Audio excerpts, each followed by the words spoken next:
Hugh, Pilot, by Jason Jung. Exterior, sweatshop, night.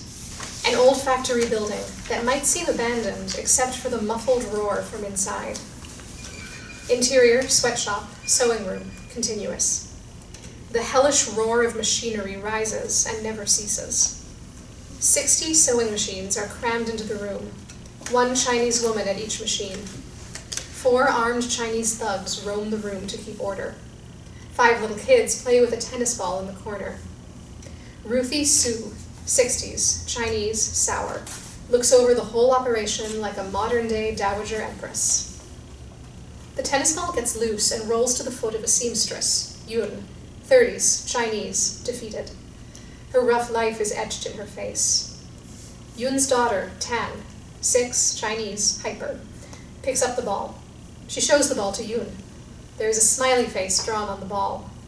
Tan smiles. Yun nods without looking. One of the thugs pats Tan on the head. The gesture is gentle, but the gun in his belt is menacing. Tan runs off. She tosses the ball toward the other children. The ball bounces past the children into interior sweatshop hallway, continuous. The roar continues as Tan pursues the ball. It bounces into interior sweatshop stairway, continuous. The roar remains. The ball stops on a landing. Tan picks up the ball, turns. A masked man looms over the small girl. He wears dark clothes, and his military-styled mask is painted with a red and black pattern. He grabs Tan. She screams, but her scream is lost in the roar. Cut to title and main credits sequence. Cut to interior police plaza, computer forensics unit, day.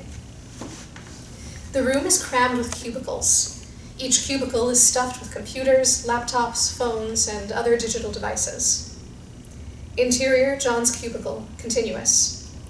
John Q, 30s, Anglo-Chinese American, handsome, in a suit and tie, stares at his reflection in a dead computer screen. Lately, it seems that my reflection is the only confirmation that I'm still alive. Another employee pushes a cart through the aisle. At John's cubicle, the employee hands John an evidence bag with a phone inside. John snaps out of his depressed thoughts and scans the barcode on the evidence bag. He removes the phone from the bag and connects it to his computer. The screen comes alive with data. Wilfredo Gonzalez, arrest number 67115. Charge, purchase of a controlled substance with intent to distribute. John types and clicks his mouse. Just before she died, my mother promised me that it would get better and that I was her hero. Screen. Item is password protected. John types. Initiate bypass. Screen. Bypass scanning. A status bar starts at 0% and slowly grows. But it's been a year, and I just feel numb inside. Like I'm stuck in one place watching the world go by. Interior, hammered, bar, day. It's a cop bar.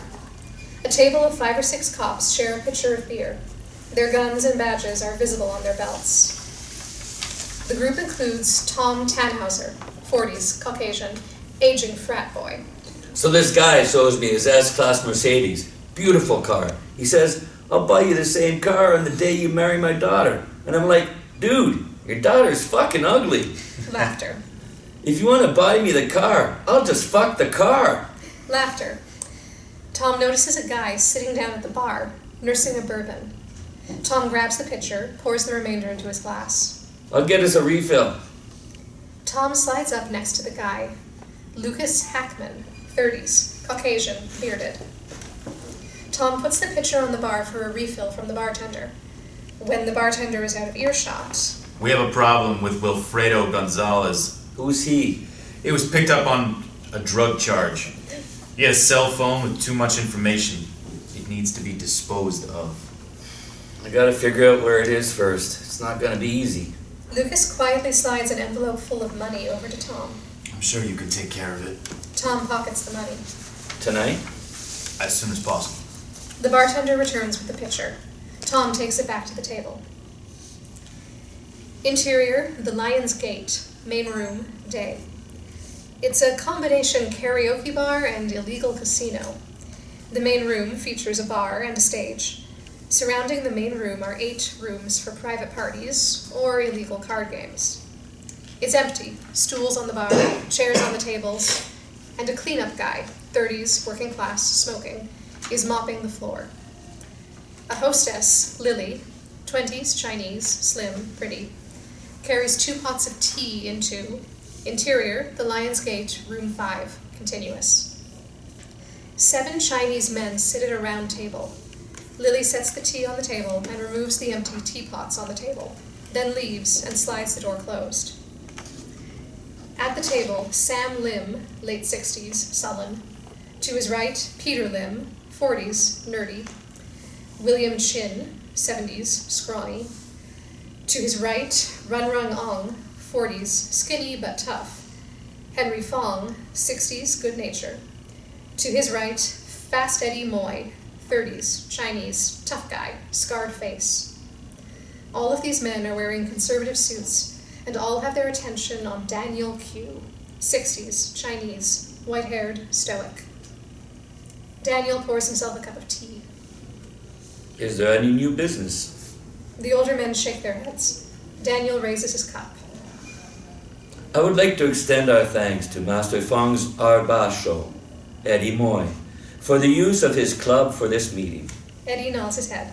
The men raise their cups, then sip tea. This concludes business. The men stand. Fong and Eddie move beside Daniel. You know, Daniel, we could have rescheduled the meeting. Business does not stop just because we grieve. Sad but true. We will all see you later. Fong pats Daniel on the shoulder and exits.